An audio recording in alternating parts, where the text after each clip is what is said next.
يجب الوقوف على أداء داروين نونيز هذا الموسم. اللاعب تطور بشكل ملحوظ رغم أن مشاركاته كانت قليلة، لكنه بدأ يثبت هذا الموسم أنه مهاجم يعول عليه. خاض 13 مباراة لحد الآن، منها فقط 6 مباريات بدأ أساسي، سجل 9 أهداف وصنع 7. لم أضع نونيز يوما في خانة المهاجمين السيئين رغم حالة عدم التوفيق التي رافقته طول موسمه الأول مع الريدز ليفربول. كنت متأكدا منذ أن وقع الاختيار عليه لقيادة هجوم الليفر أنه المثالي لذلك المنصب، وأن انفجاره ما هو مسألة وقت فحسب.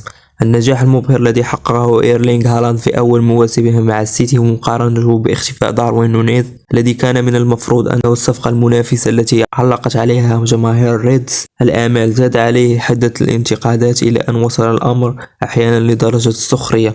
رغم أن وضعية النرويجي داخل منظومة السيتي مختلفة تماما عن نونيز الذي لم يجد طريق معبدة للنجاح. نونيز يمتلك كل المقومات ليكون ناجحا، من بنية جسدية مميزة ورشاقة وسرعة وقوة. ببساطة هو مهاجم شامل، وتطوره الذهبي هو العامل الحاسم في تحسن أرقامه هذا الموسم. خدعت أخيرا يا داروين، بعد سنة للنسيان كنت تسددها أفضل وأقوى بكثير من ذلك، لكن الحظ لم يكن بجانبك. احذروا التنين، استيقظ يا رفاق.